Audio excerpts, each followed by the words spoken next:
welcome to another installment of TED Excellence, the show in which I find out which aisle of the grocery store is best to go to for wisdom and enlightenment. And we come to you live from my Corona bunker on the moon with Dogcat Fox, a Pepperjack, and joining me this evening, all the way from the other side of the pond somewhere, Drunken Uncle.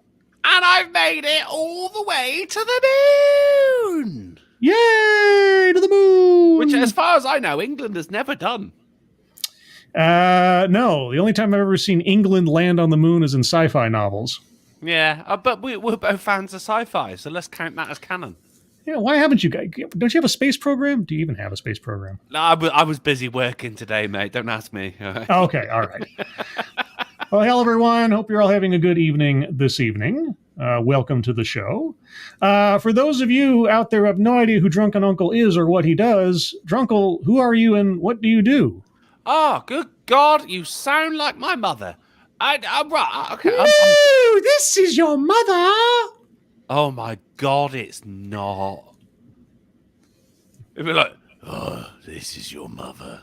Drunkle, what are you got to sound like you smoke 20 cigarettes a day. What are you doing with your life? And what is your fucking, why are you even here? What are you doing here? Huh? What are you doing here? She's not even Cockney. Oh, I don't know. All right, I don't know, whatever. Anyway, who are you? What do you do? I am Drunkle. I take the piss out of people. All right. Well, yes, Drunken Uncle, your personal catheter. He is. I got his links in the description to his YouTube channel, his Twitch, his Patreon, his Streamlabs. That was amazing. Your personal catheter. I have never. That is amazing. Well, if you take the piss out of people, I don't know what to tell you. Sometimes, I love it. Sometimes I'm quick on my feet. Other times I'm just slow as molasses. But let's do more of it. Well, we'll see. We'll see what this video does for us. But before we get into the video, who's joining us this evening on the special night of Wingman and all that good stuff? Jaeger Pony, hello. Mike Savage, Blarg. Noah Sentio, hello. Keeverdam, hello. Septus Wolf, hello. Swirl Blue, hello. Attack Alpaca, hello. Mike R, hello. Bridget, hello. Jim Beam, hello. Jack Frost, hello. Oh, sorry, Jack Frost, 7548. Ooh. We don't want that 75-47. No. We want the aged, more. It was mature. a good year. It was a good year. Spoony the Rebel, hello. JMK, hello. Shell D, hello. Roger Reynolds, hello. Who else is Pissed Off Shih Tzu, hello. Liesel 7, hello. And Big Dave, hello. Deco, hello. Keldrig, hello. And Brett Ide, hello. Good evening to you all. So the background behind this particular one. I saw the title, and of course, I immediately thought of our friend Drunkle. But now, yeah, you immediately fucking tweeted as well, you bastard. I did. But here's the thing. And I have to confess. I honestly, if I ever knew, I have forgotten, but I honestly do not know the lore behind why you are associated with a pineapple.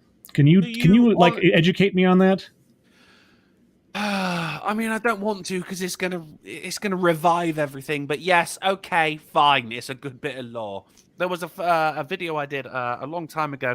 It was from a channel called The Impossible Unicorn to Catch Productions, and he was a young lad and talking about what it is to be one of the neo genders, right? Mm-hmm. But he started off the video saying, "Hello, pineapples." And my first response was, not a fucking pineapple. And that was in the video. So, of course, then, yes, it did stick. On pineapples, I'm limes, but basically any kind of citrus fruit. I understand. Okay. As far as I know, I have never known why that is associated with you, but now I cannot help but associate it with you when it comes up. Do you want a little plus story for that one, though? Because the Impossible Unicorn to Catch Productions found I had, at the time, a Facebook page for the channel. Mm-hmm. Of course, not done under my actual name, Miller Duke, but done under Drunken Uncle. And he found me on Facebook and sent me a message going, "What the fuck is wrong with you, you stupid old conservative man? Why would you make fun of me?" and shit like that. And okay, fair enough. I didn't respond to it. But I was sat there with one of my friends, like IRL, like in the actual room. Well, no, that's not what IRL stands for. in the actual room one night, and I told him what he said, and I went, look, I will pull up the message for you. So I pulled out my laptop and I opened up Facebook and went to his messages, expecting to see the message that he sent me, but instead he sent me a dick pic. And I am so fucking sorry, mate. Honestly, I didn't know that's what it was. I'm going, look, here, it says red 1 minute ago. He's going, don't make me fucking look again, Millard. But the thing is, it was a dick pic where he was led on his bed with his fully engorged penis in his right hand, which led me to believe that someone else took that photo. All right, well, everyone, 2 there years you go. later, he popped up during the AAA and donated $5. Thank you for viewing me, or something like reverse OnlyFans. Anyway, there you go, everyone. a little background, more so than perhaps you expected. Act as offended as you want, but you asked for the background. It's true. No. I opened that door. I accept it comes through. Okay. I gave the vampire permission to cross my threshold. And he sucked. He sucked. Oh, boy. I walked into that one, didn't I? Well, so yeah, the title of tonight's presentation from our friends at TEDx is The Lessons I Learn from a Pineapple. So in the pantheon of TED Excellence, this is one of those mystery box episodes where I have literally no idea what we're in for. No, dude, really? Because I mean, I only know the title as well. I was assuming that you knew what was going on. No. I mean, except in the most rare of circumstances, I never watch the presentations before I do them live. And B, if I ever know anything about it, it's because I've either glanced at the description or the title tells me something at least presumably explicit about what's going to be in the presentation. I have no idea. It's a lady in a dress that has tiny little pineapples on it. And that's all I know about this talk so far. I mean, you just described what I'm wearing right now, but okay. Well, there you go. Well, then we're ready to go. So everyone, tonight's bingo card is bingo card A. As in the whatever weird type of pineapple that I put on the poll. Which is the word for pineapple in any other language in the world except English. Yeah, so the abakazi. Yeah, abakazi? In every other language, it is spelled very similar. It's like it's something like that. Yeah, I can't pronounce it, but it's only in English where we go, no, mate, fucking pineapple.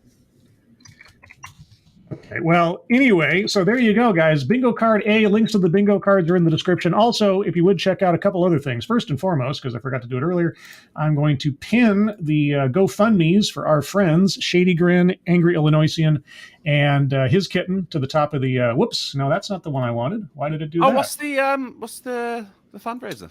Why does it pin? Okay, I click on the Keeverdam thing and it pinned Jaeger Pony. Sorry, Jaeger Pony. You get to be a star for a second. I think I fixed it. Yes. Okay. So up at the top of the chat box, guys, GoFundMe's for our three friends. If you happen to have an opportunity to take a look at those and throw a buck or two their way, I know that they would appreciate it. Also in the description as well, as I said, links to Drunken Uncle's Patreon, his Streamlabs, his Twitter, his Twitch, and his YouTube. So take a look at those when you have an opportunity. And with all that being said, Drunkle, are you ready for the excellence that is TED? Yeah, I mean, right, because that is a rhetorical question. You expected me to say yes? I mean, but if you're actually, not... no, genuinely, yes, I am, yeah. You can bail if you want. Can I have a wee? Yeah, go ahead. Oh, I'm going to have a wee. Okay, all right, your own personal catheter. Okay. So while we wait for Drunkle to get done with his business... a couple of programming notes. Per usual, on Sunday at 8 a.m. Pacific, 11 a.m. Eastern, I'll be doing the Sunday stream on this channel, if you happen to be interested in that, where I will cover a thing. I don't know yet. Might be education, might be mental health, might be an article, might be the comic book industry. I don't know. I gotta change it up once in a while. And also... something that I, just for the sake of those of you who are Lords of the Night veterans, I just had a nice conversation with Satsu in a Discord little call, and I got to see Aaliyah for the first time live in quite a while, and holy cats has she grown. She's only 2, but she looks like she's onwards of 4. She is such a big girl, and she's so cute. She's all dancing around, and all she's learning her shapes and her colors. So she's saying like circle, circle, and then triangle is turkle. Fucking idiot. That's the best. Hey, now that's my niche you're talking about. Come on. Anyway, all right. So this one clocks in at just a second over 15 minutes. So your regulation TEDx talk. I'll start off with a few seconds for sound test. You guys tell me if you can hear it, and then we will proceed. If I can hit the play button. Play button? Yes. Have you ever felt invisible? Have you ever felt invisible? As a pineapple, no. You guys hear that all right in the chat? Now, I have to say, I did my best to boost the audio on this, but I don't know how clear it's going to come out. So it still sounds a little quiet on my end, but I don't know about you guys. I don't know if you did you boost the video, the audio or the video, because she looks like slightly larger than a natural human right now. I think you might have like, pressed up on the wrong fucking button. I have not altered the video in any way except for the audio. Okay. Yeah. Okay. All right. So no, here she we just go. looks like that. Okay. Yeah. All right. Oh, and hello, Ebony Williams, Cannibalistic Wizard, Toku 154, Janie Milquist. Yeah. Hello. All right. Here we go. Ooh. Like nobody saw you because they were too busy. They were too distracted. I don't know. I don't usually consider myself the center of the universe. So if somebody doesn't notice me, I don't immediately think they were actively ignoring me. See, I do. Oh, okay. Well, you're just a but broken... then once again, like the reason we're here is because I am a pineapple. This is a study upon pineapple. Nay, a talk. Nay, a lecture on pineapples. And I feel as though in this case I actually know more than this pink-clad woman right here. Yes, she can feel ignored, but I cannot because I'm too acidy and prickly. Thank you, Officer Buck. Hey, Snibbles, chat, and your moist majesty. Hello, Officer Buck. And Ed Williams, the bingo card is A as in pineapple. See what I did there? Okay, so anyway, somebody's not paying attention to you. And then? I know what it feels like to be invisible. Okay. You have superpowers? Are you one of the Fantastic Four? Sometimes I wear a fucking pink dress with pineapples on it and people just don't pay attention to me. You see, I was born into the family of 7 kids raised primarily by a single mom. Okay. I had 3 older sisters. They spent time together. And 3 younger brothers. They went to prison? They spent time together. They went to prison as well. They all went to prison. Well, let's see. As she talks about her family and childhood anecdote, let's go to the bingo card real quick, circling free space as default and circling childhood or family anecdote. So there we go. I'm also wondering if we're going to be circling plays victim here pretty soon, because it sounds like we might be getting there. Yeah, we might. I'm going to back it's got to be from her or me. Either way, you circle it. Right? I'm going to back up a couple seconds just in case I missed something there. Together. And 3 younger brothers. They spent time together. But I was the invisible one, the it child, not really worthy of being seen. Have you ever felt invisible? Because maybe you weren't enough. You weren't good enough. You're not smart enough. Is she a drama student? That may be because I understand what she's saying right here. I'm the youngest of 2 older sisters. Mm-hmm. And so you've got like the middle one, which was the high. It's textbook shit. The middle one was the highest achieving because they felt as though they had to be because they're the middle one. The oldest one is the depressed one, and the younger one is the fucking one who went for the most attention. That's me. I'm the one. I was the one making the jokes, saying edgy shit. Right? Mm-hmm. This is exactly the same fucking thing. So yeah, I mean, don't get me wrong. I did feel as a pineapple invisible in my family, which is why I started saying some weird fucking shit. Unfortunately, I started getting the kind of attention that I didn't want. Well, let's see where she goes. Made me feel embarrassed, Shh. I hope nobody sees you. And then how about those times that you just wish you were invisible? I remember I was 7 years old, and I wanted to be helpful. I offered my dad a drink in the middle of a football game. I didn't know the rule. Don't ever speak up in a football game. Well, that's you being an idiot, isn't it? Like that's not fucking being that's just you being a fucking idiot. Everyone fucking knows that, right? Don't speak up in a football game. Okay. I mean, maybe that's a house rule. I don't remember that being like a rule, but okay. So you're going to contribute to your father's alcoholism and what now? Lifted me up and he threw me down the hall. What? Ah, it's a bit much. Wait, what? Wait, okay. Now hold on. Okay, before we go on here. Okay, again, I have no idea what she's going to talk about. If she's going to talk about a history of familial abuse, I'm not inclined to start circling anecdote that probably never happened, because I've heard of worse things of parents doing to their children. We're going to have to take it all on context and presentation. All right. So she interrupted her father playing the football game. I'm with you on the drama student thing, by the way. Yeah, I'm totally fucking with you. Yeah. It's very practiced. It's very practiced. It's very precise. Yeah. But I mean, that doesn't necessarily mean it's false. So let's listen to the whole story and just take it in. Don't ever speak up in a football game. He lifted me up and he threw me down the hall. Shh. Don't talk. Sometimes we feel invisible because the world's so dang busy. And sometimes we feel invisible because we wish we were, because the violence around us is too much. Oh, the gestures. You see the whole fucking the rest of the world and too much. Back in, it was a wide and then an introverted pose right there. She knows exactly what she's doing right now. She's done this 1,000 times, Scribe. It's very practiced, it's very stage ready sort of body usage. Which again, it doesn't necessarily invalidate anything she's saying, but it does make it a bit more artificial. Let's say. It kind of, I mean, for me, it does lose what. It's not to say, as you say, this has happened to many people and everything, but the way she's telling it, it's so rehearsed that it's become cardboard right now. That you kind of get the impression that if anything, like there's probably going to be a grain of truth in there, but she's embellishing on most of it, because this is so fucking. You've only got she's arm acting. You've only got to look at that to know that this, there's more to this than meets the eye. All right. But about 5 years ago, I lived in Minneapolis at the time, and a girlfriend was visiting from Chicago, and she called me. She said, "Get over here right now." I said, "Where are you?" She said, "Oh, I'm at the mall. You got to get here. There is something you got to have."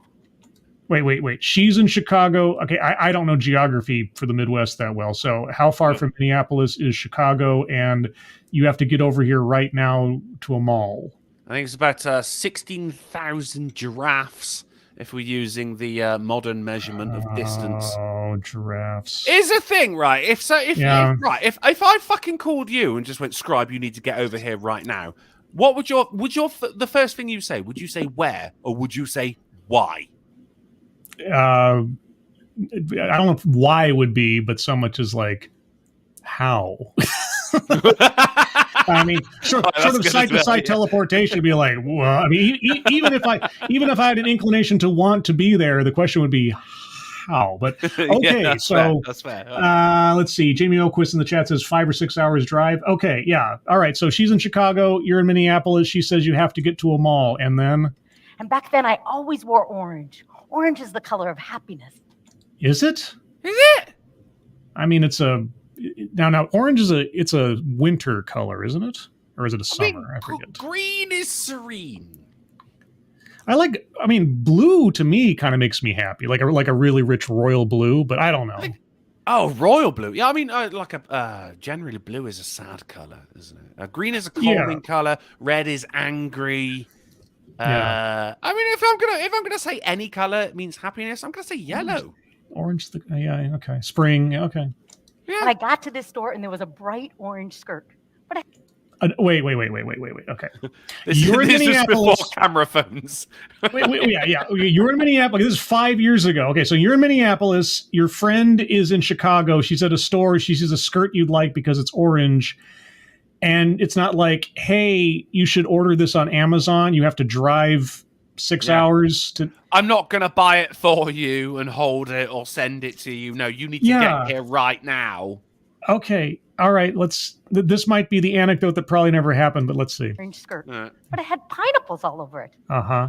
Why the pineapples? She said, "Oh my goodness, she said it." A pineapple. You are so a pineapple. Uh-oh. Do you have family over in Minneapolis, Drunkle? Thank you, Jaeger Pony. She feels like a washed-up Midwest child pageant runner-up trying to find her place in later years. Maybe. I mean, like I say, as Drunken Uncle have been saying, her usage of her hands and her body movements and the way she's enunciating her words, it sounds very stage ready. It sounds like she's had some practice doing like stage work in some way, shape, or form, or at least public speaking. Let's put it that way. Yeah, and that's not to say that that makes what she's saying untruthful or anything, but the general rehearsal of it suggests that there is going to be some embellishment to make it more dramatic. Okay, so you're a pineapple. You are such a pineapple. You fucking what are you fucking talking what? About? What the heck is a pineapple? She said, "Well, don't you know what a pineapple is?" She's never heard of a pineapple. Okay. The Midwest. All right. Do we have any guesses as to what a pineapple is? Is it like okay, someone who's got a standoffish, thorny exterior but a sweet on the inside? Is that what we're talking about? I like that's very good. Yeah, very armored, sort of resistant outside. Okay, that's my best. But also unique. Unique, yeah. Okay, let's find out. A unique shelled sweetie. And at this point, I'm going to invite you all to stand up, and maybe you're ready to. So stand up. Oh, no, audience participation. Stand up, everybody. No. Don't come out here and say good morning. Oh, we could do better than that. Fuck you. Are we going to repeat a mantra now? And repeat it's after me. Yes. Everyone's hungover. Repeat after me, okay. Join me. She was a preschool teacher, and she said, "Miss Annie, don't you know the poem, Be a Pineapple?" I said, "No, I don't know the poem." She said, "Well, repeat after me." She sounds like a motivational speaker or a used car salesman. I'm not quite sure which. Part-time comedian. Thank you, Chicago Mike. At what point does she go to downtown Minneapolis and throw her hat in the air? Wait. Are you talking about Mary Tyler Moore or that girl or something? I don't know. I'm showing my age just by saying anything like More that. like burn her bra, I think. Caramba. Okay, so the pineapple poem. Be a pineapple. Stand up straight. Wear a crown. And be sweet on the inside. Okay, I was close-ish. A crown, sweet on the inside. It's going to be a long fucking video, mate. Isn't that cute? Yeah. But you see, if you get to know me a little bit, you will just know there is just nothing cute about me. Yeah. Oh, that's right. somewhat you wear that as a crown. See, it's just, basically, I'm a cold hard bitch. Yeah. Okay, self-vilification or wretchedness. Just for the sake of fun, I'm circling that on the card. Good for you. All right, self-vilification or wretchedness. Let's go over the bingo card one time just so we know what we're looking for. Collectivize his own demographic. I mean, if she's categorizing herself as a pineapple, then perhaps, but we'll see. Systemic institutional, not yet. Sales pitch for product or service, not yet, although she seems kind of practiced for it. Diversity, equity, and inclusion. She's the woman from Del Monte, then yeah, fair enough. Yeah, the Chiquita banana. Plays victim. She might be playing victim because of the invisible thing. Let's wait a bit and see if she adds on to that. Microaggressions and conscious bias, not yet. Privilege, no. Contradicts own point or argument, don't know what her argument is yet. Patriarchy, no. Weightless example, we have to hear an argument first.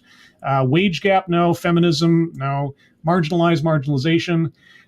The invisibility part suggests it, but we're not. I'll give her some more room to. Yeah, good shot. Yeah, a list. Remember, guys, it has to be a formal list. Like I have 3 steps for or 5 lessons of, and that kind of thing.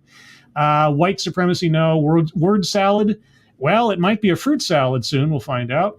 Argumentative non sequitur. That's the thing where she says something that has absolutely nothing to do with anything. Not yet.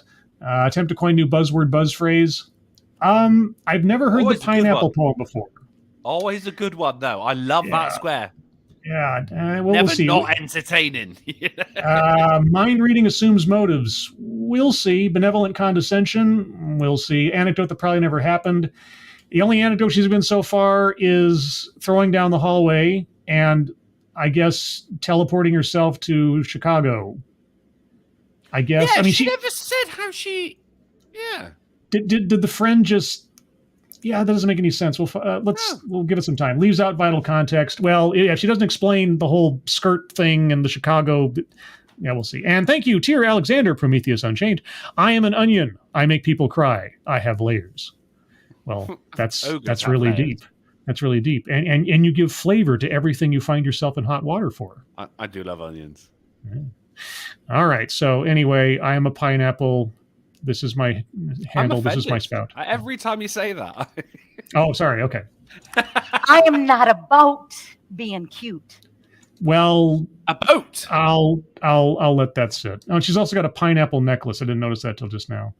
She's wearing a dress with pineapples on it. She's also And earrings. got a Are her load of earrings pineapple pineapples? Her earrings are around- pineapples, aren't they? They are, yeah. Pineapple Yeah. necklace, dress with pineapples on it. Also behind her are potted pineapple plants. The Oh, I didn't triple see P. I Triple didn't P. see that. I'm about being deep. Oh boy. I don't really care what you know, what you wear, or who you know. What I care about is what is your story. Oh, she screwed up her lines there for a second. Just for a second. Yeah, this is very practiced. What's on you on the inside? Stop pointing to your uterus, would you? I want to know the inside. That is the uterus as well. I think she means it's the stomach, but no, she is pointing to the uterus. I want to know the story behind your story. Uh-huh. I want to know your secrets. No, you don't. I want to know the things you hide because you're ashamed of. Why would I trust you with those things? Yeah. What? Where are we going with this? Are you a I don't counselor? think she has. I think someone sent her an email, said, "Hey, do you want to do a TEDx?" And she went, "Yeah, I do. I'll make up what it's about later."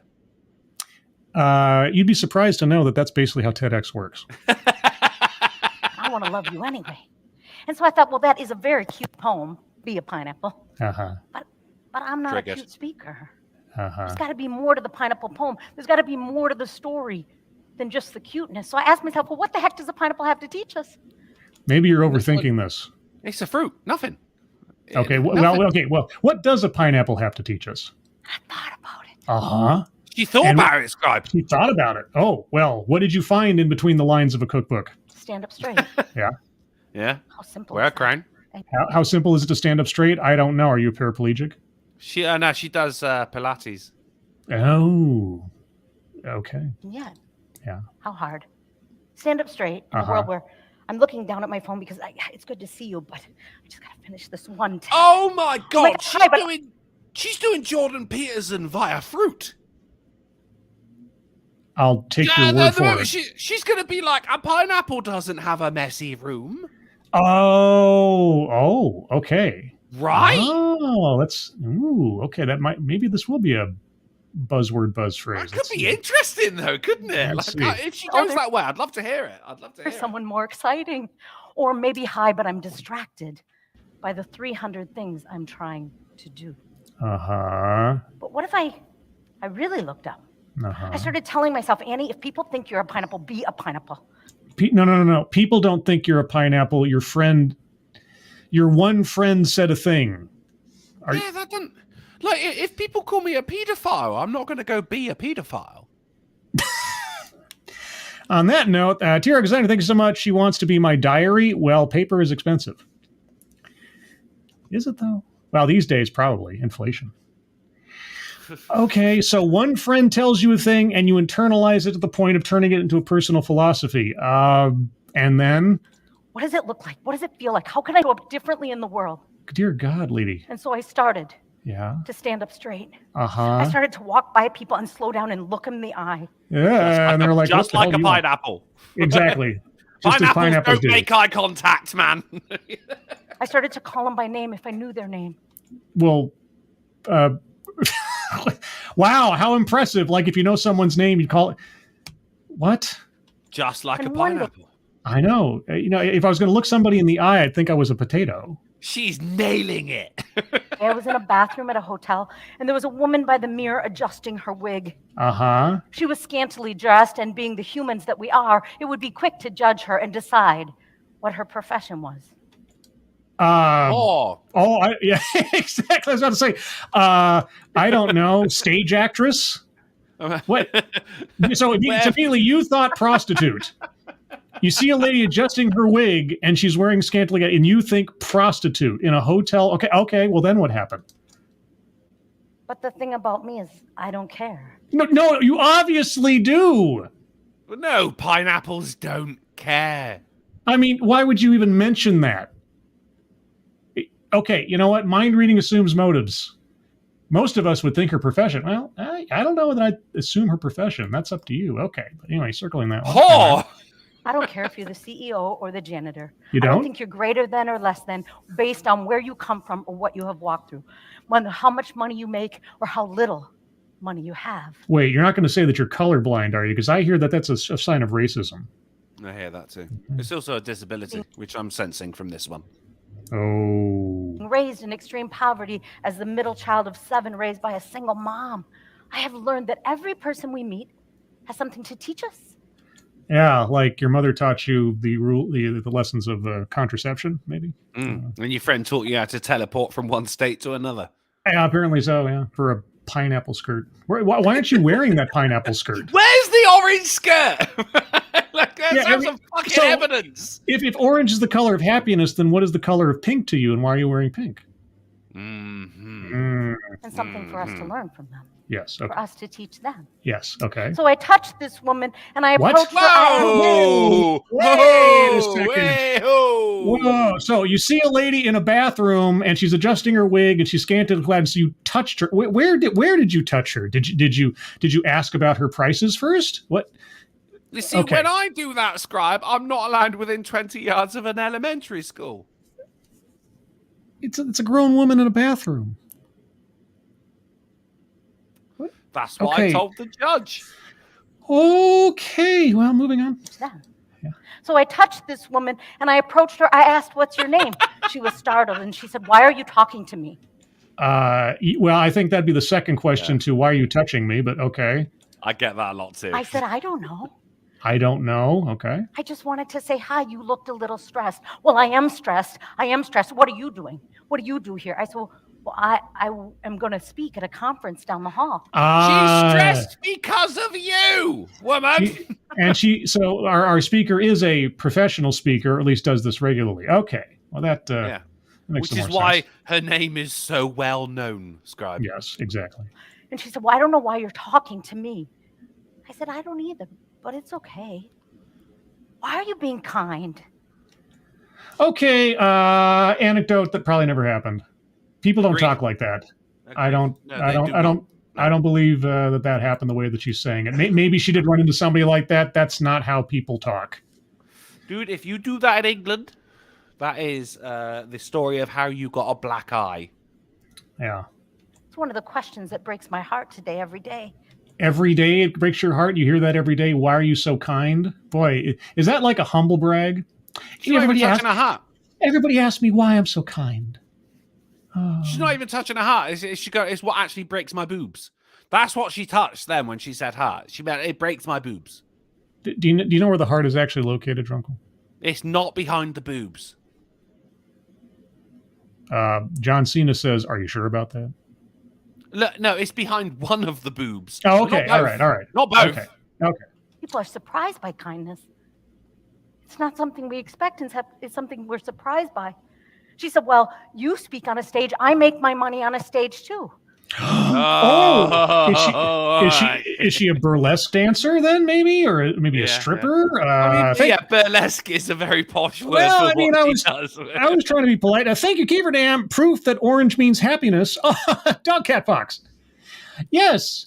Dog Cat Fox. Oh, Dog Cat Fox. Wow-wee. Wow. Oh, Dog Cat Fox. Amazing. Thank you, Keeverdam, very much. It's very generous of you. I did that live. Oh, yes, exactly. Just did that right now. It sounded, yeah. I cued him. He knew it was coming. I knew it was coming. I read the script. Okay, so you make a living on a stage and she makes a living on a stage doing? I said, exactly. We have something in common. Yeah, that's exactly how this conversation went, I'm sure. God. Right? She went on to say, can I come watch you? I doubt it. I want to see what you do. I doubt it. And I want to see what she does. See, I'd be more curious to know what the other lady does on the stage. Yeah. Okay.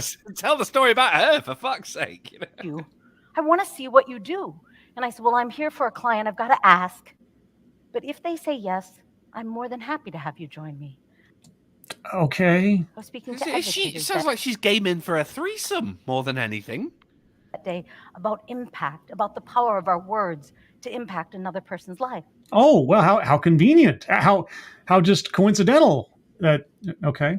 I asked them, they said, okay. She came in for a few moments, but then she took a call and left for this. It was probably one of her Johns, right? Yeah. Got to turn them tricks. Yeah. Later that night, I ran into her at the same hotel. Uh-huh.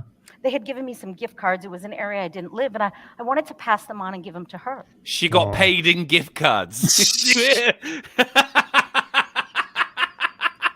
Amazing. Travis Garner just threw $3 for the Ricky Spanish, saying, I thought gay means happy. And thank you, Ms. Tickle Trunk. Ask her about her ping pong ball trick. Oh my God! Come on! Come on! We don't know what kind of stage she works on. Maybe she works for gift cards. Let's find out. She's like 50. It must be tennis balls by now. Come on! She came up to me crying. Oh, I'm sure. Said, Why are you crying? She said, well, you don't understand. Oh, okay. I am 36 years old. Oh. No. I lied to you about everything. Remember how I told you I had 3 kids? Oh, I'm you didn't tell us about that. CEO of Amazon. You didn't tell us that she had 3 kids, but okay, I guess she had 3 kids. They've all been taken away. They've all been taken. Okay, and why is that? Remember how I told you this was my name? Well, actually, it's this. Okay, I'm finding all this stuff out after the fact, but okay. None of this and matters. Yet, you were kind to me. Oh, for crying! You weren't. You were nosy, weren't you? Yeah, exactly. Yeah. Do you know you are the first woman in my whole life to look at me and not judge me? Horse whole life. hockey. 36 years, horse hockey. In her whole life. Yeah, anecdote that never happened for sure. Yeah. Because of your kindness toward me, I'm going to go turn myself in. What? Do you mean around or in? What? No. What the fuck are you talking about? What the fuck is this? What the fuck is this? Right? The fuck is this? Yeah. No. Giant X to doubt. 7 stories high. No. We need something bigger than uppercase right now for the X. Turn herself in. Turn herself in for what? What did you inspire her to confess to? Today I've been on the run. On the run? Oh, shit. I stole a pig at the age of 16. By looking up. How hard is it to look up? What? Look it up. Look up. So wait, you inspired this woman to go to jail? Yeah, because this woman wants to be more like this woman here. So you've got someone who is, I think we can all agree, was a hooker, right? We're happy with that? I suppose, sure. We're happy with that, right? So, and then she met someone or a stripper. She talks about on the stage, so I'll extend it. It's at least legitimate employment. Okay, let's just say a woman who's dead inside, cover all bases. Okay. And so she meets someone in a fucking toilet in a venue wearing an orange skirt who says, hey, I just want to know more about you. And this stripper, having had a very hard life, didn't turn around and punch this middle-aged woman in the face, but said, oh, do you know what? You've changed my fucking life. I'm going to go to jail. Okay, I want to know what she was on the run for. But then how about that crown? Okay, I got to ask you a question. This is kind of a secret, but when I get up every morning, you know what I want to do? Masturbate? I don't know. No, I mean, you asked me to, I don't know what. I want to lay in bed and eat 5 chocolate donuts. I can believe it. I believe you have. Okay, so I'm going to circle leaves out vital context. I love how 2 people in the chat immediately just said cocaine. Like within seconds of each other. What do I do in the morning? Cocaine. All right, leaves out vital context, circling that one. I'm still like, where are we going with this? Do you rehabilitate people in wigs now? Or what is going on? Anybody? Like, come on, there's got to be a couple of you. I mean, we just want to hang out in bed and eat donuts. Like, that's what I want to do. I don't know. I'm speaking for myself, but I think this lady's in a very, very small demographic that wants to get up every morning and the first thing to do is eat 5 chocolate donuts. Well, once again, as a pineapple scribe, I'm going to have to come in here, speak from a lifetime of expertise, and say, you know what? Even though the fact that I don't actually give much to society in the way of my videos and live streams, I'm still actually giving something. When I wake up, even if it's just an hour before the stream starts, I still only eat 3 chocolate donuts. Oh, okay. All right. Well, you're conservative that way. Okay. You're saving some for the rest of us. Okay, for the kids. For the kids. Yeah, for the kids. And then I remember. You have a crown on, Miss Annie. Oh, okay. What does that mean to you? What I love about that more than anything was it was Miss Annie, as in she's not married. I mean, that's got to be a fucking bingo card. Yeah. I'll have to keep my eyes open to see if she's got a wedding ring on. Clearly not married. Add that one to the fucking boxes, mate. Okay, so you want to get up and eat chocolate donuts, but then you remember you have a crown because one friend one time told you a pineapple poem. Okay, and then... Wait, look, she doesn't even want to get up. She wants to eat the chocolate donuts in That's bed. also She doesn't true. even want to get up. People that are valuable don't lay in bed all day and eat donuts. Well, that's... I guess that is possibly true. All right, so wait, prior to your friend telling you this pineapple story, that's what you did every day? Because why do you have to be reminded about your crown? Because she's living by the pineapple, right? Stand up straight, so she saw someone in front of her because she was looking ahead of her instead of at herself. Yes. And wearing the crown is where she feels better than all of us. I guess. They drink water and go for a walk. They move forward whether they feel like it or not because they remember they have value. I don't think she's talking about pineapples anymore, man. I don't... You see, these TEDx's, they always come in 2 different varieties, and I've said this before. Either you are watching someone who is very well read in their subject matter, and they're presenting some information because they'd like to educate people or get people excited about something, or someone has been holding on to some personal slight or harm for the last 30 years, and they want to tell everybody in the audience why they're justified in still being freaked out about it. Yeah, no, I mean, I can simplify that even more. It's you've got good and bad.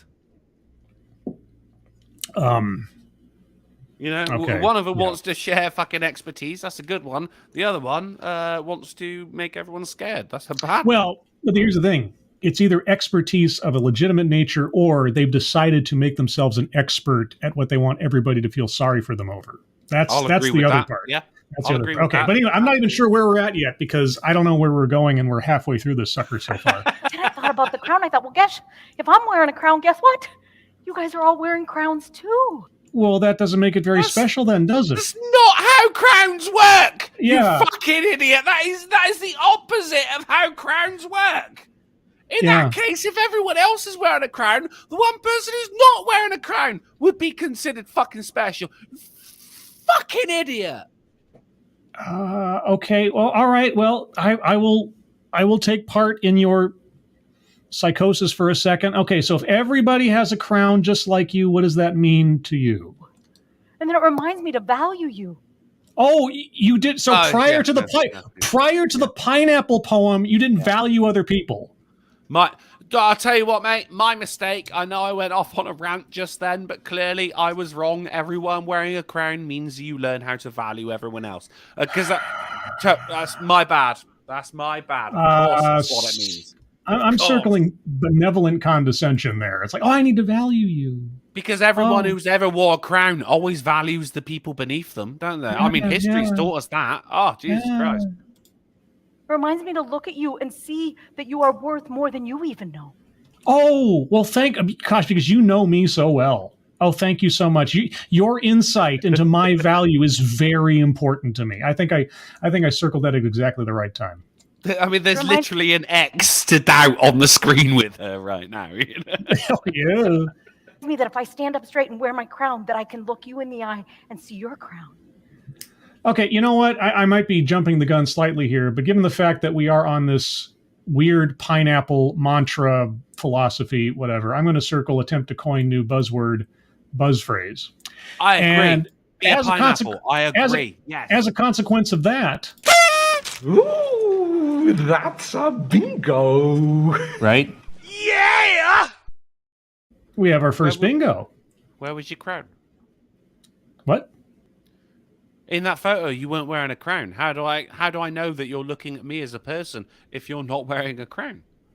Well, you can know that I'm not looking at you as a person because you're a pineapple. Also, you're not standing up straight, you slouching motherfucker. Did I just call you out properly, right? You were slouching, weren't you? You were. I'm not the posture king. You fucking were, mate. You were sat like a fucking question mark. I know you were. Get up straight. Be a pineapple. Yes, you yes. prick. My crown. My crown. It's thorny. Oh, the blood. Put the crown on or I'll fucking stab you. I can value you. Oh, thank you. You can value me. I'm so glad. I wish somebody would because nobody else does. You're the first person in my whole life to do so.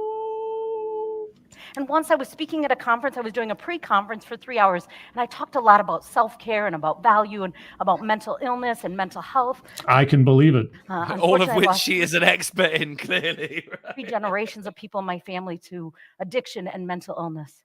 Uh-huh. And I was talking about the importance of first we must value ourselves before we value another. Well, that is not necessarily unsound advice. Yes, you have to, as the Hallmark card usually say, learn to love yourself before you can love someone else, kind of thing. Thank you, Tyra Alexander. Again, is she speaking about a modern noblesse obligée? See, the first time I came across that term, it's the noble obligation. Oh, see, noblesse obligée. I would have said oddly shaped nose. Okay. The first time I ever heard that phrase was the game Vampire the Masquerade, because it was like the sub rule of conduct in the Ventru clan, who were the clan of kings. They had crowns and such and things. And I don't know where she's going. I don't know that I want to give her so much credit about her pineapple analogy that it's something as fancy as, and I know I'm probably mispronouncing it either way, but noblesse obligée. So let's see where she goes. We're not writing her off right away either. It's like we're seeing where it goes. Yeah, we're halfway through, so she's got some time to bring it home. Yeah. And then this man, which if you get close to me, up on a stage, am I a 6 foot tall super fit model or what? You know what I mean? No. The answer is no. So then what? You're a pineapple. At the stage, I become fun size. Like I just shrink, just like that. Every woman's dream. Where are we going with this? A man came up and then what? But there was this man, and I would say he was about 10 foot tall. He was probably 6'5". But he heard me in the pre-conference. There was only about 40 people there, so I noticed him. And then for the next 3 days of the conference, he kind of followed me. Kind of? I mean, is that like being a little pregnant? So was he stalking you or just like looming or what? Well, but if this was like the girl from the stripper from the bathroom that was following her, she'd be like, oh my God, it was so empowering. But because it was a 10 feet tall, maybe 6'5" tall man, oh no, all of a sudden it's very different, isn't it? So is this going to be another, I heard you speak and I suddenly realized that I needed to stop beating my children or something? No, I think she still beats her kids. No, I don't. No, think not her. Not her. The proverbial guy. No, you're right. Of course, she ain't got I don't know anything about her. I'm not even sure I believe what she's telling us in the first place. Not in a creepy way, but not in a creepy way. Okay, then. In a way of knowing that he wanted to speak to me. Well, I guess it all. I mean, I guess creepy is in the eye of the beholder. All right. And I was aware of him, but I also didn't feel comfortable approaching him yet. Why not? You felt comfortable approaching a complete stranger in a hotel bathroom. Well, because she doesn't understand how height works. She said 10 foot tall, but maybe 6'5". This guy's towering over her. She ain't got a fucking clue what's going on. She's had a conversation with a stripper. She thinks she's a pineapple. Let's just say this woman is not quite right in the head. Yet. I figured if he wants to talk, he'll come toward me. Uh-huh. And 3 days into the conference, he walked over and he said, 3 days into the conference, mind. 3 days. Okay, well, I'm on the edge of my seat. So he, after 3 days of stalking you, he comes over and says, can I tell you something? Okay. I've got a bomb in my pocket. I have terrible athlete's foot. I mean, what could it be? What is he? What deep dark secret did he feel comfortable telling you about? Can we have some guesses from the chat before you play? Yeah, like, what's the deep dark secret? Say? Yeah, what did he say? All right, so I'm going for athlete's foot. He's going for Drunkel's going for I'm going terrorist. for the bomb. I'm going for the bomb. Yeah. Okay. Any guesses as to the deep dark secret? Let's see. We have, first off, from Big Day 1066, I am a warrant officer. You are now served. There That's you go. good. That's a good very one. good. That's a good one. Swirl Blue says he decided to turn himself in. Oh, excellent. Yeah, Topical. exactly. Okay. It's like I chopped off the heads of 5 people. I'm going to turn myself in now. All because of you. You inspired me with your crown and your pineapples.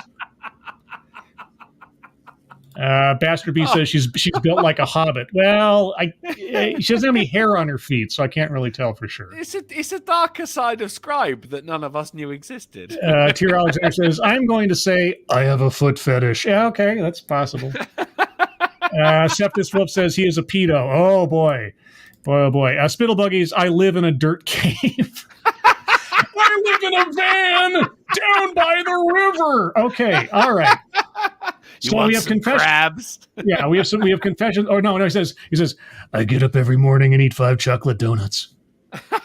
Oh, and speaking of which, Thrashy says, how much do you charge for these donuts? Earl Basham, can I talk to you about your car warranty? Ryan R, you have some TP on your shoe. Let's see those feet now. Okay, so we have kind of a foot fetish thing going on. We have I'm here to tell you something about your own legal situation, or I've done something terrible. Okay, what's the big secret? Only one of them is correct, guys. He said, I think you've noticed me following you, and I don't mean to be weird. I'm just really shy. Uh-huh. I said, we all got it wrong. He said, 5 years ago. 5 years ago? 5 years. My wife died. Oh. Or was she pushed? Yeah, I was about to say, with an axe to the back of her head. Oh. I buried her. Alive? She choked on 5 donuts while led down in bed. She listened to your talk. It's all your fault she's dead. She met you in a bathroom 3 years ago. All right. Okay, not trying to dance on someone's grave literally here. Okay, what's the rest of the story that I almost don't believe, but okay. All right, okay. When I started to listen to you, what I realized is I buried me too. Oh, for crying out loud. I buried me too. When I listened to you, I wish Me Too was buried, mate. That was some bullshit. All right, so all that a on the run from the law stripper has to do is listen to you for 5 minutes. And all that some guy who's grieving over his wife for the last 5 years has to do is listen to you for 5 minutes. And all of a sudden they have these life-changing revelations. Boy, it's amazing, isn't it? At this point, the stripper's in prison. She turned herself in. Mm. You know? Yeah. I mean, well, that is life-changing. Let's try and keep a hold of the fucking chronology of what's going on here. You know, the stripper's in prison. This guy, this is his last stalking job. He's doing it from a good heart. No one really believes him because he's still got the body of that kid in the trunk of his car. He might turn himself in at the end of this as well. What I'm saying is, guys, we don't know. Don't judge him. Okay, so he talked to you, or he listened to you. He realized he buried himself too, and then That's not fair. Uh-huh. I've been raising my 2 boys as a dead person. What? Brains.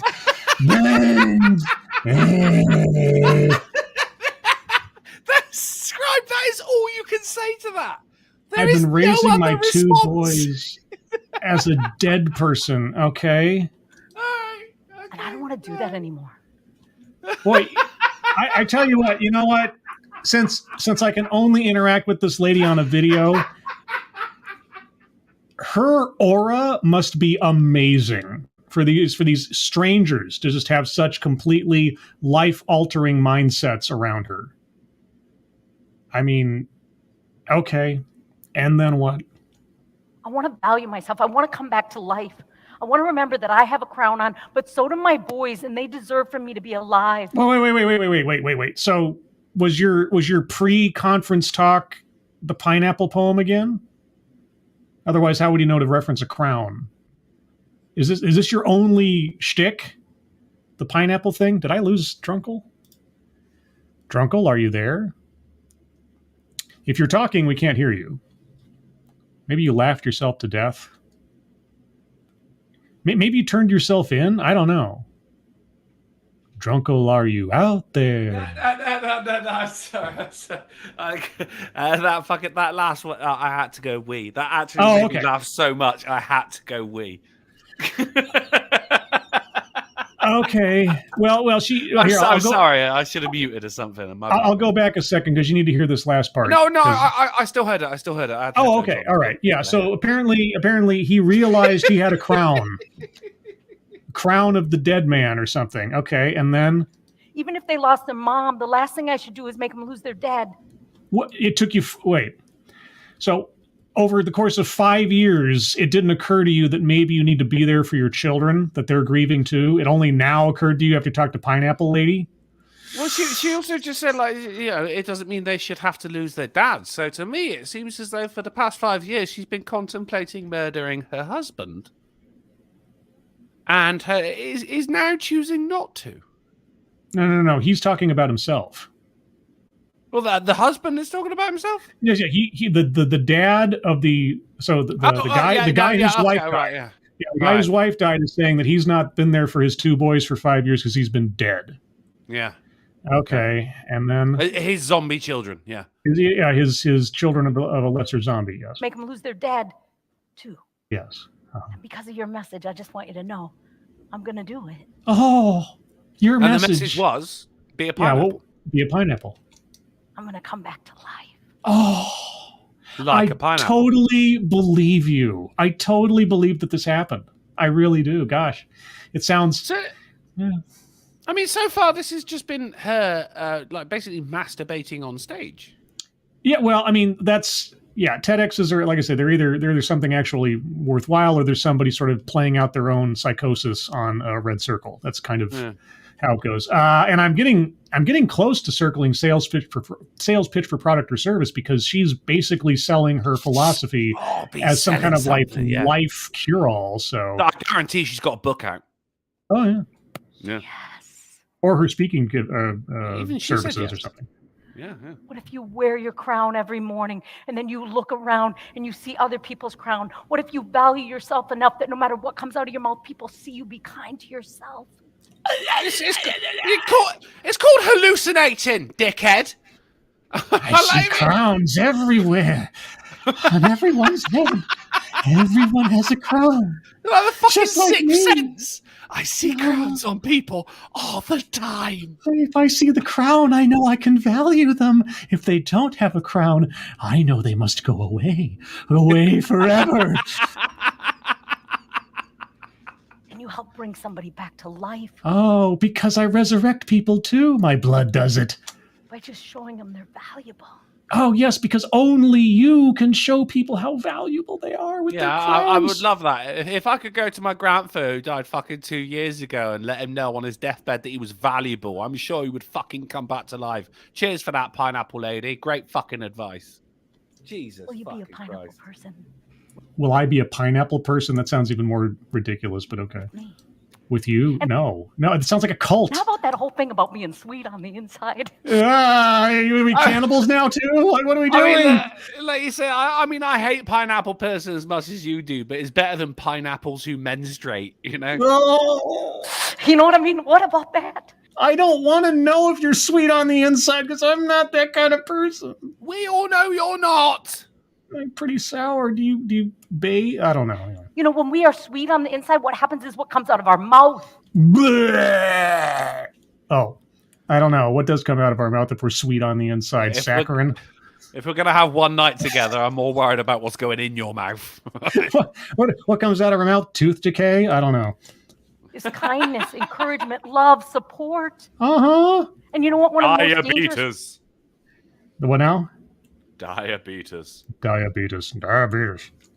And you know what? One of the most dangerous weapons in our world today is the keyboard. What, the piano? What the fuck? Oh, what, the synthesizer? Oh, You're really? gonna go after the harpsichord, bitch? What the? Are you gonna tell me that words are violence? I mean, we can sit at home by ourselves and we can write mean stuff, and it's not just teenagers. Really? Right. No, you're right. I can tell mean stuff to whoever I want, not just Exactly. teenagers. Yeah. God bless the We can internet. write hateful stuff and angry stuff. Yeah. You know what? And people have been doing that since the dawn of written language. This is actually true as well. One of the fucking earliest messages we ever had was written on lead, and it was saying something akin to "I hope your bollocks drop off." Mm-hmm. Like that. That is, we have literally been doing that since the dawn of the written language. There's so many things in the world that I wish I could show people, like sweetness. Good Keep that God. to yourself, love, please. Yeah, please. It's a family show. In Stop. Why? What is it with you and pointing into your... Okay. Your baby oven. You keep pointing there. What's going on? How high do you think the uterus is? Oh, she's got a ring. She's got a ring Yeah. right there. got Okay, a so ring. maybe she's married. Maybe it's a promise ring. Yeah. Maybe it's. I wonder if it's in the shape of a pineapple. use your mouth to lift a life. Yeah. Finally, thank you. You can use your mouth to encourage, to support. To pleasure. Could someone tell that to my ex, please? To believe in another human. Uh-huh. Words are powerful. Yeah. I know. Do you? Yeah, because every word you say is powerful enough to turn somebody into jail or resurrect them from the dead. Okay. And people write to me all the time. People write to you all the time. Oh, here we go. People write to me all the time. Okay, I can't wait to hear this. What do they write to you all the time I'm about? turning myself in. Yeah, I'm turning myself in and like, I found my crown. No. And people write to me all the time, Annie, I got so caught up in the negative. I got so caught up in the news. I got so caught up in the politics. I started spewing things that weren't even of me. And I So you were chatting shit. You started spewing things that weren't even of you. In your mind, did that sound positive in any way there, Annie? Or did that sound like escaping responsibility for your own actions? Well, there you go. It's like, it wasn't my fault. I just got caught up in everything, and I had no control over myself. And so, Annie, God, please cleanse me of my sin with your golden-throated words. I didn't tell them anything. I just suggested 6 million is a big number. Oh! And I say it's never too late to stop. I don't watch the news because... Yeah, I can tell you're quite uninformed about the world. I think that it's not the news or the politics that will change the world. I think it's you. You have absolutely no grasp of history, do you? Well, it sure as shit ain't you, Annie. It's going to be me. Well, because of my crown? Each and every one of us. Yes. Every day. Yeah. If we were pineapple people. I said I couldn't wait to do this TEDx talk because my vision for my life is that I create a movement where people walk around and say, I'm a pineapple person. Are you? I am. Are you? Hey, let's get some more pineapple people. Let's wear some more pineapple clothes. Let's get pineapple earrings. Let's remind people that it's not 21 steps or 52 steps or 300 weeks. It's 3 steps. Okay, 3 steps. That's a list. I'll take that as a list. And I was about to hit. Hold up. No, you got to hear the list first. Oh no, no. It just has to be. If she says there's 3 steps, that makes it an official list. Oh, is that good enough? Oh, okay, all right. That's enough. Yeah. If she starts saying I've got 3 steps or there's 5 rules I'm for still whatever. learning Yeah. the rules. Yeah. Well, it's very nuanced. It's been refined over time. But okay, so she wants to start a pineapple cult. So she wants to be the high priestess of a pineapple cult. Okay, and there are 3 steps to becoming a pineapple cultist. All right, and they are notepads out. Stand up straight. That's rule number 1. Wear a Okay. crown. Okay. It's a wear your crown. As a wear, and then be sweet on the inside. Is that it? It's to be sweet on the inside. Yeah, I was right. Yeah, I paid attention. That's it. I paid attention. We're pineapple people, scribe. No. And spread kindness and encouragement and love. That's a 4th. That's a 4th 4. step. That was 4. That can count. Bullshit. That was 4 things. Bullshit. I feel lied to now. I have to spread kindness. Do you mean actually have to do something? Now you feel lied to. All right. Spread kindness and encouragement and love. That's what a pineapple person is. But you know how people are. They like to debate you. But Miss Annie, sometimes pineapple's a little pokey on the outside. I've heard that. In fairness, I've heard that about pineapples, right? Only if she asks nice. Oh, wait. Isn't that the truth? Uh-huh. You know what? Pineapples are a little pokey on the outside, but guess what? Are we What? sometimes pokey on the outside? If we're pineapple people, aren't we inherently? What? So one what's the thing I point of learned- being sweet on the inside then? If you're poking on the outside, I don't what know. you're saying is if you don't want me at my worst, then you don't deserve me at my best. That's what you're saying right now, Annie, isn't it? Let's see. Ebony Williams asked, Scribe, did you put down pineapple first as a coin new buzzword? But yes, we've circled coin new buzzword buzz phrase. So for everyone's reference, here's what's currently circled on the card. Childhood or Nice. family anecdote, free Yes. space, a list, self-vilification or wretchedness, attempt to coin new buzzword buzz phrase, mind reading, benevolent condescension, anecdote that probably never happened, and leaves out vital context. So the entire bottom row of card A is currently circled. We've had our first bingo. Looking good. All right, we're nearly done with this, I think. About being pokey on the outside is sometimes I'm pokey on the outside because I'm going through some hard stuff.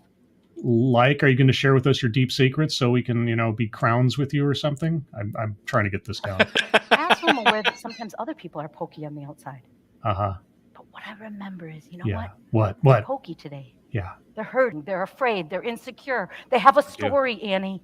So Uh-huh. we got a story. But they're still sweet on the inside. Uh-huh. Yeah. They're a little lost. Could I So offer sweet they're them lost. some grace? Could you offer them some grace? Oh, gosh, Annie, I don't know. You are such a gift to everybody you encounter because everybody's broken until they meet you. Oh, my I mean, by the gosh. sound of it, they literally are. Like, if you take the stories as literal, then yes, they actually are.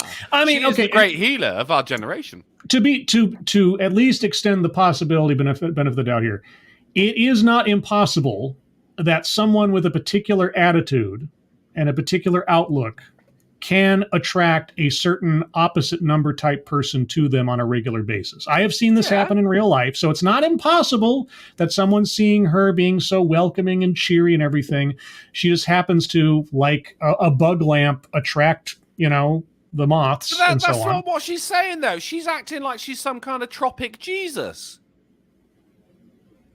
Tropic Jesus. Wasn't that Bob Marley? Well, no, it's because the pineapple is. Oh, okay. tropical. Thank you, Chicago It was Mike. She actually went. very clever. She went to the Spanish Inquisition School of Counting.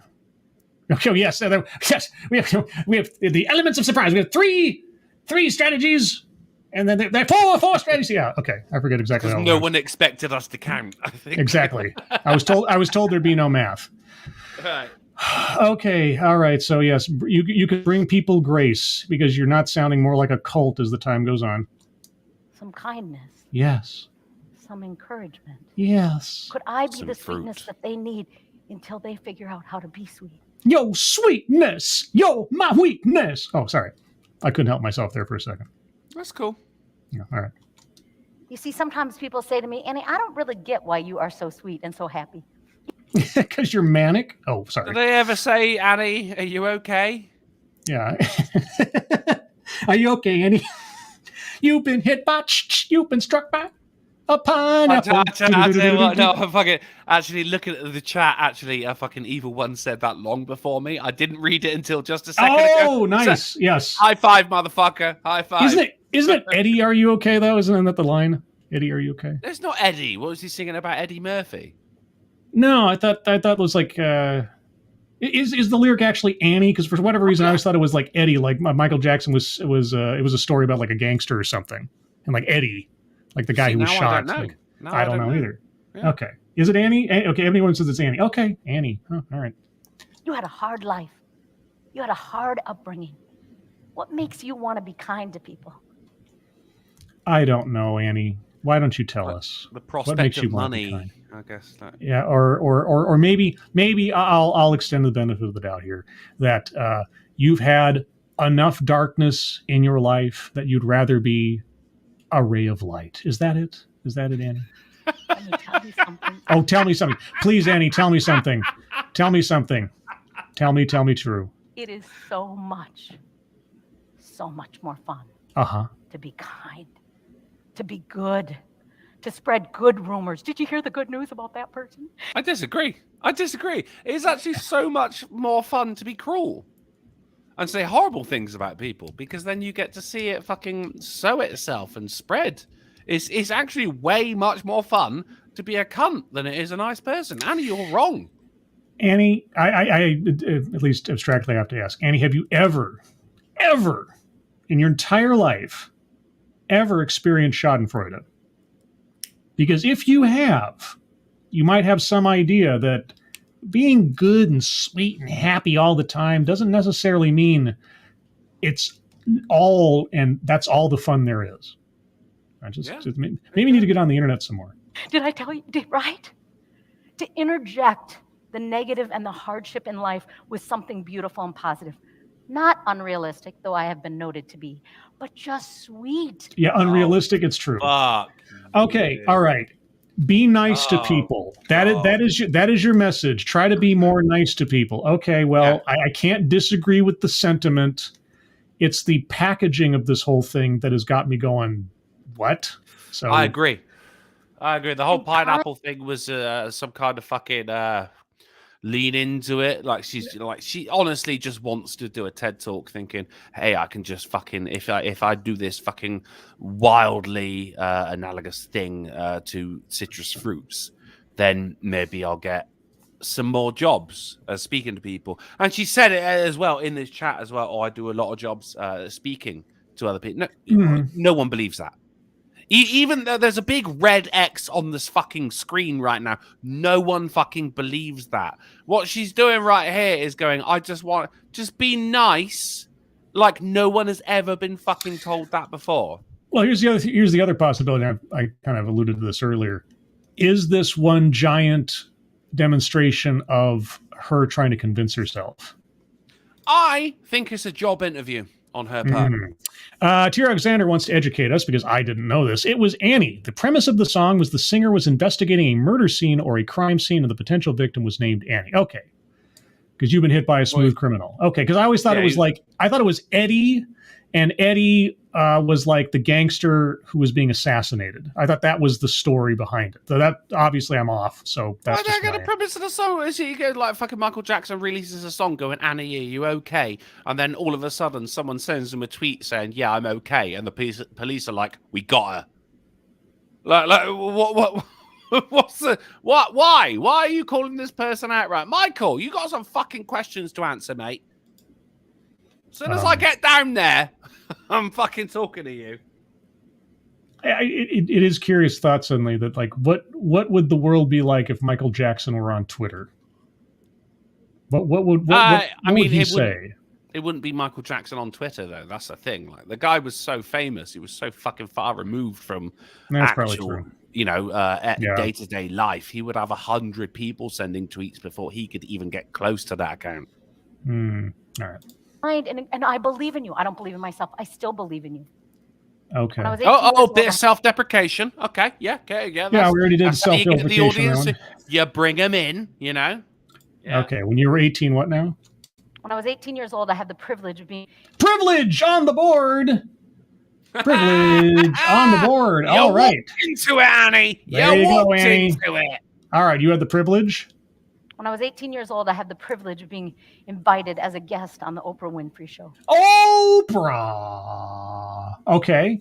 And you get a guest spot. And you get a guest spot. And what do you think? She was get like a pineapple.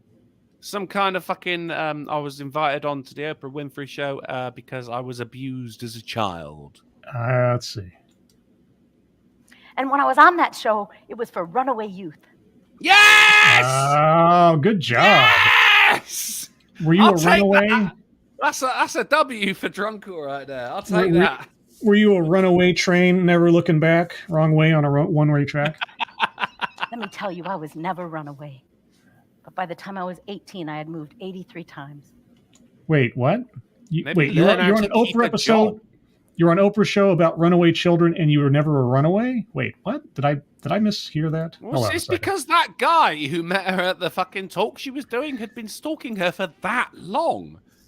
Keep moving addresses. Thank you. Doesn't privilege pertain to being white and or male? No. It just has to be brought up. It doesn't matter the context. It'd be about white privilege, male privilege. It could be about thin privilege, whatever. It just, if it's brought up in the course of the talk, there you go. So I'm loose enough on that point that I'm not going to hold it to. It's got to be an ideological privilege.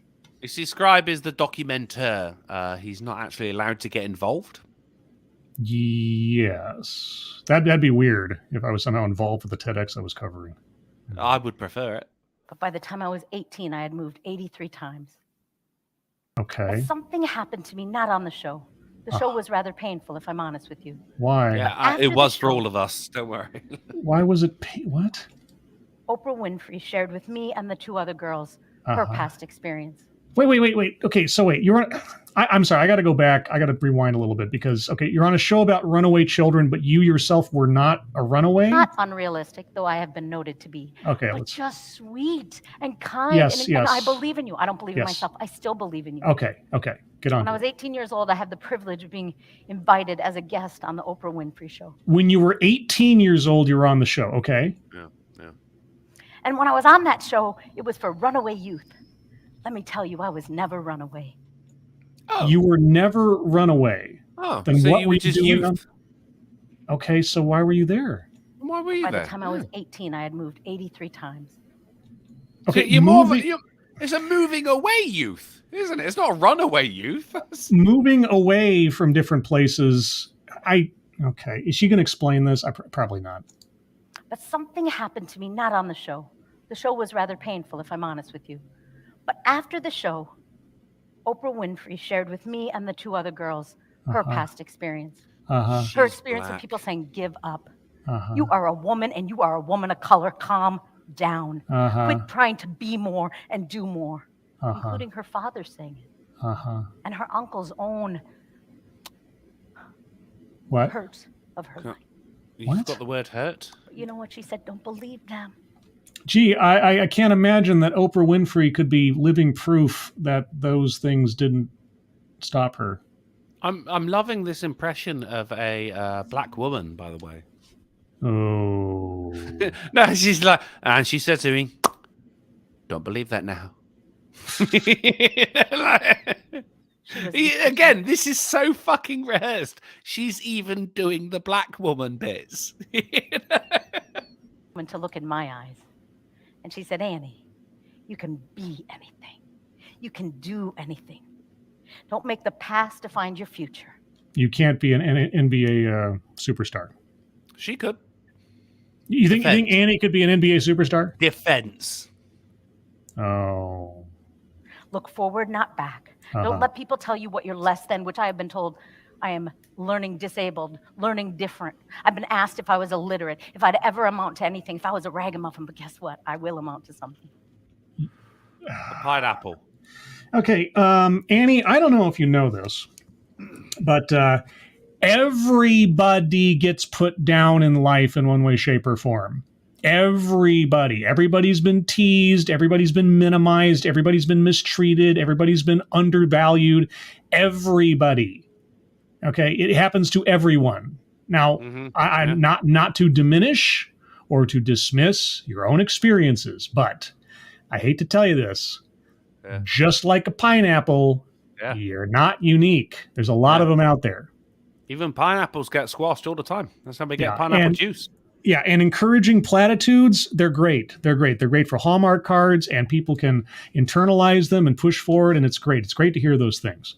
So my question is, as we near the end of this, so what? What are you have. bringing, Annie? Yeah. Like, you've not actually said anything that our parents didn't tell us when we were 4 years old. Yeah, be nice to people. Okay, I can get behind that in sentiment. So what? I will amount to something. Okay. I have. Yeah. And guess what else? What? I will spend the rest of my life being a pineapple person and looking in people's eyes like Oprah looked in mine. Oh. And I will say, you can Oprah's do a pineapple. it. Don't let your past define your future. Don't let your past define your future. Okay. Uh-huh. Any more Hallmark cards you'd like to read to us? And I will tell people, I will invite people to be pineapple people with me too.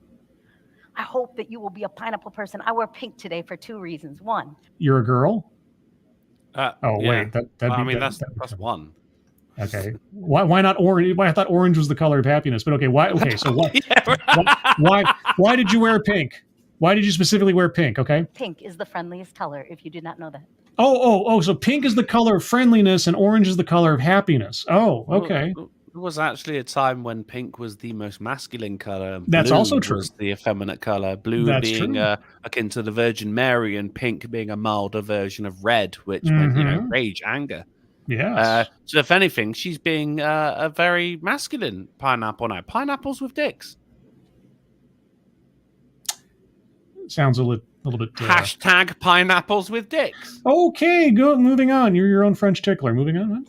But also today, not only are there yellow pineapples, but there are pink pineapples. Okay. So what? And sometimes we need a visual reminder of who we are and who we want to be. You want to be a pink pineapple. And sometimes that's our smile, and sometimes it's our crown. Sometimes it's a piece of pineapple. Hey, Annie, you're not wearing a crown. You're not actually a pineapple. You understand that, right? But my I don't know, man. to all of you You're inviting all of us. Okay, you're inviting us to... will you be a pineapple person too? No. Will you stand up straight, look people in the eye? Will you wear your crown and value yourself and value others? No, because in Britain, the monarchy means something. We don't like it, but it still means something. It's a tourist attraction. Well, yeah, exactly. It's not a fucking Buckingham House of fucking fruit, is it? It does mean something, tourist dollars. Yeah, I understand. Okay. Use your mouth. Yeah. And your keyboard. Sorry, I do my sweet on the inside. Just like a pineapple. What was that? A keyboard? That was a keyboard. That was a keyboard? I mean, do you do a lot of sit-ups or something? Is that like the new six-pack? I mean, what is a keyboard? She's got a 26-pack, mate. Good God. Other person. Thank you so much. Please go be pineapple people. Okay, well, there you go, everyone. A hearty wish to be a pineapple person and be a nice person and stuff and things and stuff. But also prickly. Okay, well, after that, again, guys, this was Mystery Box Night. No idea what we're going to have, and that's what we had. So let's go over the bingo card one more time ourselves, and then I'll take arguments for squares yet to be circled. Collectivizes own demographic. Okay, if I'm being comedic, I could say, well, she considers herself to be a pineapple person, which is a demographic. I disagree. Yeah, it's a bit of a stretch. So did she ever talk about women or not? She didn't really dwell on any particular aspect that she falls under. To her credit, she did not. Okay, systemic institutional. Sometimes I'm willing to extend this to things like society and stuff, but she really never talk about like any... This was all personal anecdotes. It was all very personal. Yeah, it was. Sales pitch for product or service. Explicitly, no, but she does speaking tours. She does motivational stuff, obviously. This is a dodgy one because the way she's doing it. I mean, can we? Do we disagree that she was advertising herself as a public speaker at this point? I could see this talk as part of her portfolio for public speaking, but I don't know if that constitutes. That might have to be one argued by the audience. It's going to be part of her resume. Do you know what I mean? She's going to be there just like, well, also, I've done a TEDx talk, so you guys want me to speak at your corporate function. Mike R., have you ever critiqued anything this insane? Oh, yeah. This insane? Well, I mean, as far as TEDx talks, there was the, it's a long time ago, and it's a scripted one, but it was one of the earliest TEDx's where the lady was talking about dark matter. And it was one of the most incoherent things I'd ever listened to at that time. And so, or there was the ritual guy. There was the guy talking about the rivers and the streams and how he had to learn not to beat his children anymore. And that one was pretty crazy. I'd say, actually, just from the shit I've seen, mate, this one actually seems comparatively mild. I mean, some of the shit that I've seen on your channel, you know? Yeah, it compared to some TEDx's, this is not that big a deal, but it is relatively incoherent. But okay, so diversity, equity, and inclusion. Again, if I wanted to stretch the square a bit, I could say I want you all to be pineapple people with me, inclusion, etc. But see, I don't think that's actually so much of a stretch because the whole point. of the whole thing was diversity, equity, and inclusion. It was, looking up, seeing the person wearing, do you know what I mean? I mean, that maybe leave that one to the audience. No, I'll get. I feel so honored. Okay. Plays victim. Now, here's the reason why I'm going to say no, because the only time in this entire deal that she talked about bad stuff happening to her was in her family, and at least one instance of physical abuse from her father, which I don't have enough information to say is false. So the idea that she was either ignored or mistreated in her family in the course of her life, I don't think that is an act. I think that might be true. To what extent is that true? I don't know, but I don't think that she's lying and that she's not been harmed in some way at least by the information we provided. So I can't. I don't feel comfortable circling plays victim. What now? 90% of this talk was her being the hero, not the victim. Yeah, exactly. There you go. Yeah. Microaggression and conscious bias. Well, I mean, she alluded to unconscious bias by her saying to the effect that the girl in the bathroom could be dismissed because you assume that she's this, and so she was projecting. And she was. Yeah, she was projecting what other people might think of a bias against other. She was assuming the mindset of others, and so she was talking about how we have to put aside our biases. And see everybody as value. So I think in the reverse, she was arguing against them. Let's put it that way. She wasn't like mentioning them exactly, but she was arguing against the notion. Because it is still, that does count because it's still involved in the argument. Yeah, it's part of the argument. Is we're trying to dissuade ourselves from doing that. Yeah. So I love it. Yeah, contradicts own point or argument. To like be nice to people is a good thing. She never contradicted that really. I mean, if that was her argument, it's like we should all be nicer and value ourselves than others. If that was her point. I didn't hear anything in there that contradicted. She goes, I'm sweet on the inside, but prickly on the outside. Like I'm a cunt, but also once you get to know me, this was, if you can't handle me at my worst, then you don't deserve me at my best. Does that contradict her argument? I think, has there ever been a single fucking TEDx talk where you haven't circled that square? Oh, sure.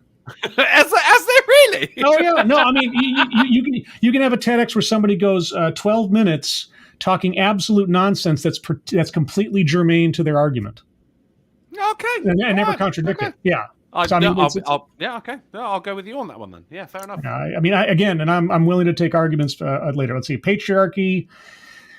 No, she never really talked about like sexual politics much. I mean, she talked about her dad, but she didn't dwell on like the actions of men. The closest we can come to is when she talked about Oprah's anecdote about how people telling you you're a girl and you won't do this and that and the other. Yeah, I don't think that was strong enough for that square, to be honest. Maybe not. Weightless example. Well, again, if her argument is we should all be nicer to each other and value ourselves, was there anything in there that was did she give an example that did not help with her argument? I mean, no, but then none of them did. So I think, like, by comparison, like there wasn't a weightless example because they were all shit. And then most of them also require you to believe that she was just walking around and being everybody's savior reflexively. Of course. Too, but, yeah. So I don't think, but in comparison, no, I don't think that is going to be that's my personal opinion. But we'll see. Yeah, it's all relative. Wage gap. No, she never really talked about money. She talked about success a little bit here and there, but never really dwelled on. At any point she would have spoken about the price of a pineapple, we would be onto something. But no, she didn't. Feminism, again, you might be able to say there was, hints of it in that Oprah anecdote, but it wasn't a main part of it, and the word was never used, so I'm iffy on that one. I agree. Marginalization, yeah, because she was implying and talking about people who did not feel like they belonged, that they were invisible. She literally used the word marginalized at one point as Did well. she? Okay. That's good enough. Okay. Yeah. Okay, if I missed that. White supremacy. Again, save for that Oprah thing, the race never came up.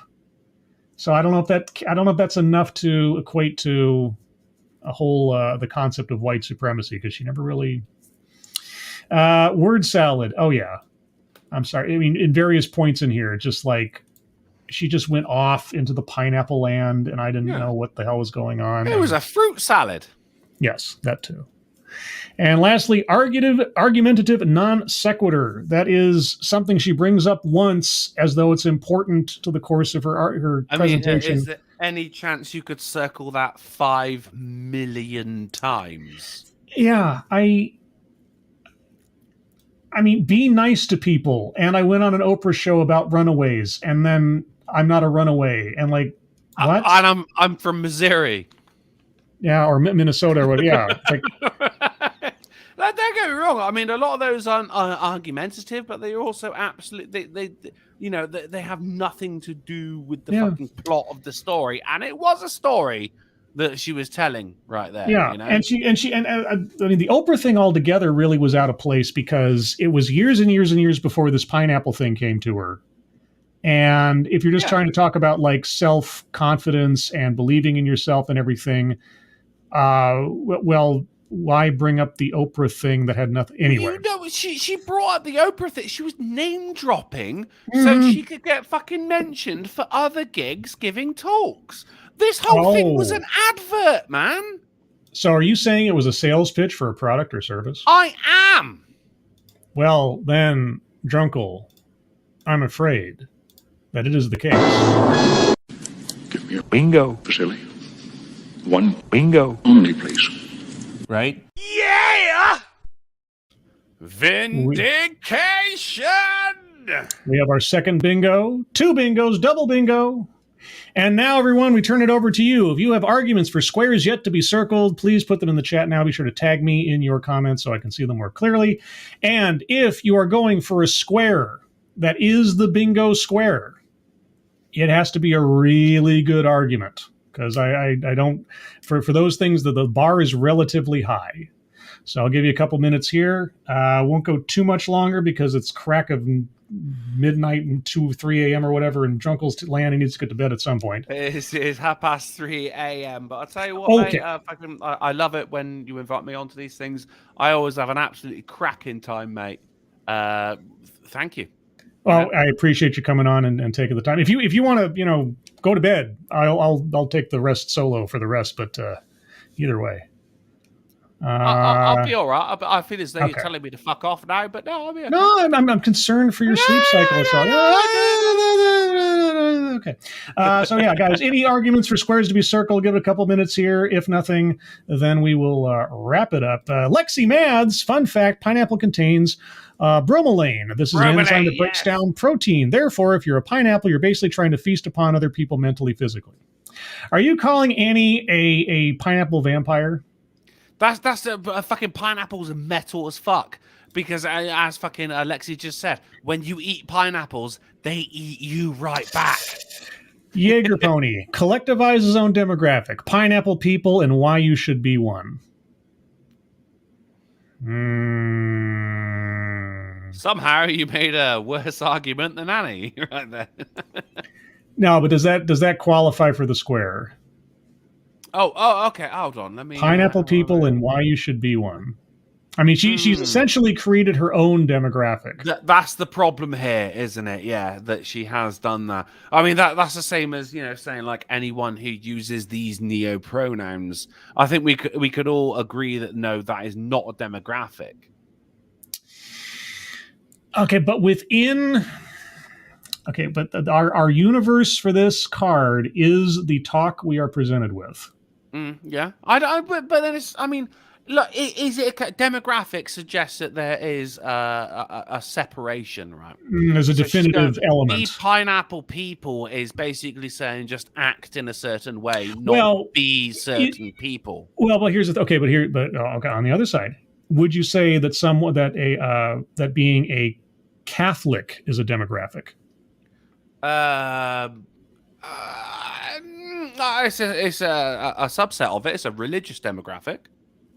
Okay, so if a pineapple person is a belief system, Is it a belief system, though? Do you think it's a belief system? It has its own dogma. It has its own rules. Stand up straight. Be sweet on the inside. Wear a crown. Be nice to people. I don't think that's dogma. That's a If word that's used a lot. Go around thinking everybody has a crown on their head, even when they don't, I don't know. No, that's a mental illness. That's not dogma. Okay. Well, yeah, 6 of one thing, half a dozen of the other. Okay, everybody, I put it to the audience. If you think that pineapple people qualifies as a demographic for the sake of this bingo card, for the sake of the TED Talk, put a 1 in the chat. If you don't think it meets that threshold, put a 2. And I be honest, I'm willing to entertain it. I'm not sure if it qualifies, but so yeah, 1 if you agree, 2 if you don't. I'm just saying, like, setting up your own demographic is just the same as the fucking neo-pronouns, you know? It's just a way of separating yourself from everyone else in order to say either I'm special or I'm different from those who I deem who have made mistakes. We got a 1. We got 1, 2, 2. I don't think you get to choose your demographic. End of the day. Gosh, it's pretty even so far. 1. Circle the card because of the WTF. I got to do that before I forget. Yes, I'll do that now. Thank you, Freshy. I often sometimes forget to do that, so I will do that there. There's a few more 1s than 2s, but it's very mixed. I'm not sure if I'm comfortable saying that it is because it is just because of. I think it's too much on the edge, guys. You're the umpire, mate. Yeah, I know. I understand. Yeah, I'm gonna say I'm willing in the last couple seconds. If you guys have any further arguments for that square or any other squares, but okay, the whole card has been circled, so there you go. Any other arguments or modifications to existing arguments, guys? Because here's the thing, because if you're going to do collectivize his own demographic, then you automatically have to do the systemic and institutional as well. Because the moment they fucking made their own demographic, they're also going to feel oppressed. We're the nice people, those are the bad people. Why is everyone so bad to us? Right? Those two go hand in hand. Collectivize own demographic and systemic and institutional, right there. They are basically the same fucking square, or at least the way it's being used nowadays, right? Mike Savage, I'm tempted about patriarchy. Her father's rules on football watching and the Oprah's dad and her uncle saying she's a girl so she should give up. That could qualify for patriarchy. I mean, all the villains in this were I guess the lady in the bathroom, she had to turn herself in. But most of the people who were doing the wrong things, being dead to their children, and that were mostly men. To turn herself in. Okay, so do you think patriarchy applies here since all the oppressors were men in her stories? Personally, no, I do not. No, you don't think so? Yeah, as a bingo square, as a final square for a bingo, I think I need a little bit more than that. I think I need a little more than that. Yeah. Let's see. All right. Anything else, guys? Anything else? Yeah, I know I'm being a little picky here, but that's because I just don't want to be too lax in the analysis here. No. I think you should be picky. Yeah. You can't have everyone getting a fucking line every fucking TED bingo, mate. Do you know what I mean? You should be fucking picky, mate. We should fucking know exactly what we're talking about when it comes to these squares. Now, here's the thing. All of these squares right here are wonderfully fucking ambiguous because of how they're used. But what we're doing right here is making them less ambiguous and saying, right, it has to mean something if it's going to count. Okay. And I think a lot of people in the public could learn from that. But before someone, as was threatened, decides to super chat me, Lexi Mad says, 1, because you can enter it on a census and it will be counted. As far as demographic. But no, you can't. No, you can't. You can't. There was the UK a couple of years ago we have a census about every 10 years. Jedi Knight, exactly, yes. And it wasn't counted as a religion until the next census. So I don't think, look, if she were to do a second TED Talk about pineapples, then okay, maybe. But the first, you can't create it and say, now it's a demographic. You have to create it and then follow it up. Asan, once you give pineapple people 3 bingos, you got to give everybody 3 bingos. It's a slippery slope covered in suds and KY. Oh my God. Do you know this motherfucker's right? Look, if everyone wears a crowd scribe, then every square should get a circle. That's true. And we don't do that here unless it's a blackout, and that's only happened once. Thank fuck. All right, guys, I'm going to call it there. A double bingo is nothing to sneeze at, and we had a WTF moment, if not a couple in there, that I just, was blinded by all the other nonsense. But I think Annie is a very nice person. I don't think she's necessarily everybody's savior, but she's okay. Be nice to people, everybody, and try to see the value in yourself and others, unless they're a jerk, and then you can kick them to the curb. And with that, stand up straight. Stand up straight. Yeah, good posture is important regardless. Scribe, can you do me another wowie before we go? Whose wowie would you want? Mine.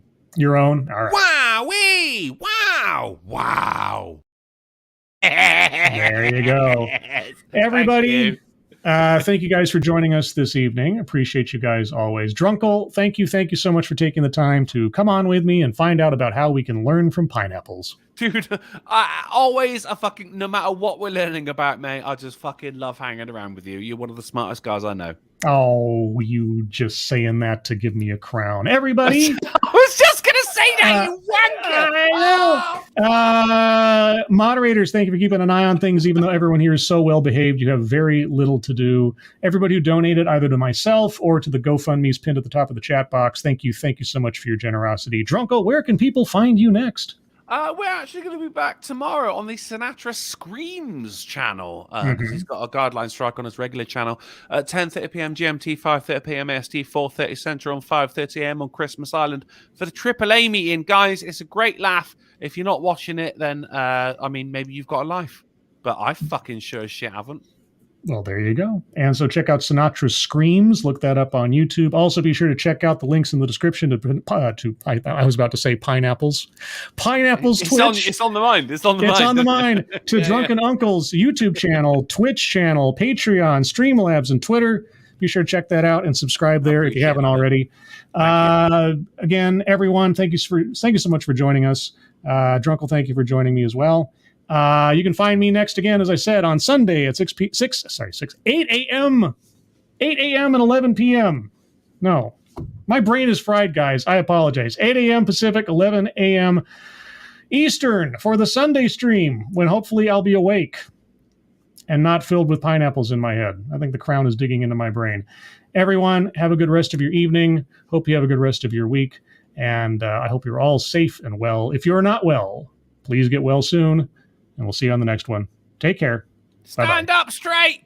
Yes, good posture.